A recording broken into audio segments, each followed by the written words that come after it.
அவரும் அந்நேரத்தில் அங்கு வந்து கடவுளை புகழ்ந்து எருசலேம் மீட்புக்காக காத்திருந்த எல்லாரிடமும் குழந்தையை பற்றி பேசினார். லூக்கா நற்செய்தியிலே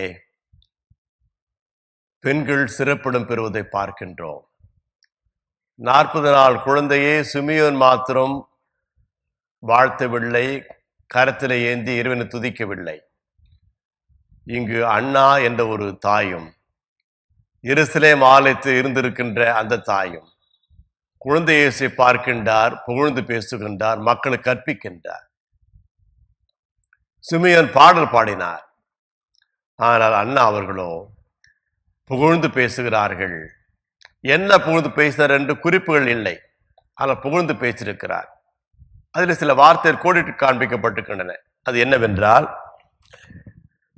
எருசலேம் மீட்புக்காக காத்திருந்த எல்லாரிடமும் குழந்தை பற்றி பேசினார். கடவுளை புகழ்ந்தவர் மீட்புக்காக பேசினார்.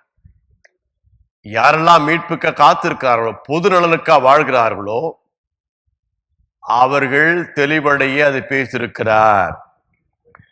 கடவுளை புகழ்ந்து எருசலேம் மீட்புக்காக காத்திருந்த எல்லாரிடமும் அக்குழந்தை பற்றி பேசினார்.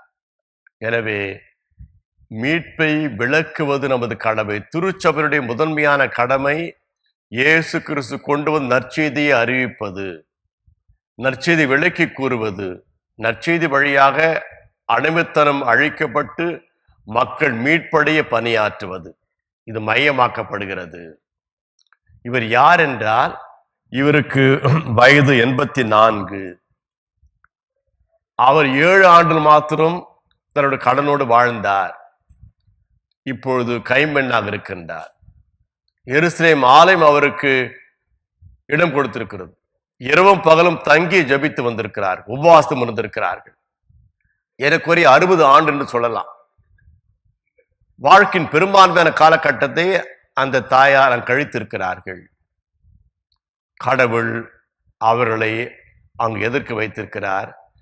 குழந்தை இயேசை பற்றி உலகத்திற்கு கூறி அறிவிக்க. நாம் சில நேரத்திலே பெண்கள் பிரசங்கம் செய்யக்கூடாது, ஆல்டர் உள்ள வரக்கூடாது, பெண் ஆயர்கள் வேண்டாம் என்று பலவற்றை கற்பிக்கின்றோம். ஆனால் ஆலயத்துக்கு அதிகமாக வருகின்ற எண்ணிக்கை பெண்கள் தான்.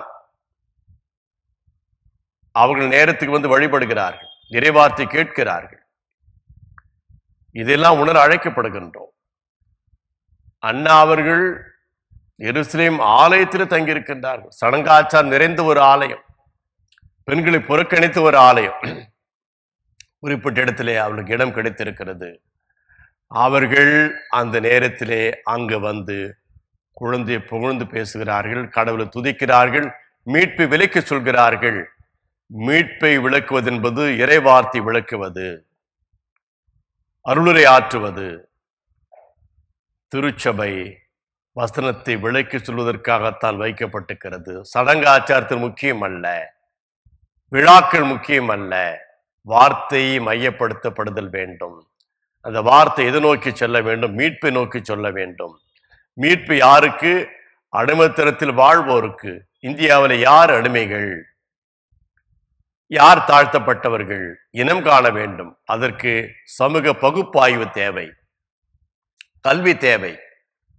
ஒரு பொதுவான நற்செய்தி என்பது அல்ல, குறிப்பிட்ட நற்செய்தி, குறிப்பிட்ட நோக்கத்தில், குறிப்பிட்ட மக்களுக்கு, மக்கள் சார்ந்த பிரச்சனை தீர்க்கப்பட பணியாற்றுவது. இன்று இந்தியாவிலே, உலக அளவிலே எவ்விதமான மக்கள் பாதிக்கப்பட்டிருக்கிறார்கள்? யார் பாதிக்கப்பட்டிருக்கிறது? திருச்சபை அவர்களுக்காக பணியாற்ற, வசனத்தை விலைக்கிட, நேரத்தை செலவழித்தல், திட்டமிடுதல், மக்களை சந்தித்தல் அவசியம். மக்களை சந்திப்பது மூலமாகத்தான் இறைவார்த்தையை தெளிவுபடுத்த முடியும், ஆயத்தப்படுத்த முடியும். தலைவர்கள் தேவை இறைப்பணி ஆற்றுவதற்காக. அவர்கள் வழியாக இறையரசு கட்டப்படும். அவ்விதமான பணியானது நமது திருச்சொல் வழியாக சென்றடையவும், மக்கள் விழிப்புணர்வு பெறவும், அடிமைத்தனம் அழிக்கப்படவும், பிரிவினையற்ற வாழ்வுகள் உருவாகவும், அமைதி தழைத்து ஓங்கவும், அன்பு அனைவருக்கும் பரவலாக்கப்படவும், எல்லாரும் இணைந்து வாழவும், நீதியும் நேர்மையும் செழித்து ஓங்கவும் நம்ம அர்ப்பணிப்போமாக. ஜெபிப்போம். அன்பு இறைவா, மீட்பின் சாராம்சத்தை உள்வாங்கிக் கொண்டு சாட்சியோடு வாழ கிருபையாகிறோம். இந்த 40 நாட்கள் நாங்கள் பெற்றுக்கொண்ட இந்த ஆன்மீக வழிநடத்தலுக்காக போற்றுகின்றோம். கிறிஸ்தன திருநாள் என்று அழைக்கப்படுகின்ற இந்த ஜனவரி மாதம் 6ஆம் தேதியிலே நாங்கள் இந்த தியானத்தை முடிக்கின்றோம்.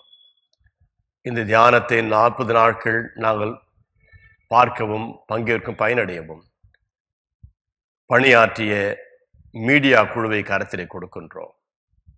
அவர் ஒப்படைப்புக்காக மகிழ்ச்சி அடைகின்றோம். இந்த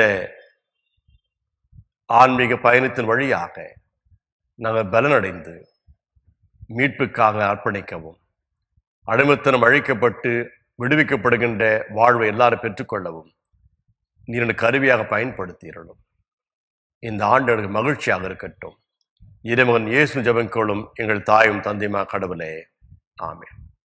அனைவருக்கும் புத்தாண்டு வாழ்த்துகள். இறைவன் நம்மை காத்து பலப்படுத்தி வழிநடத்துவாராக.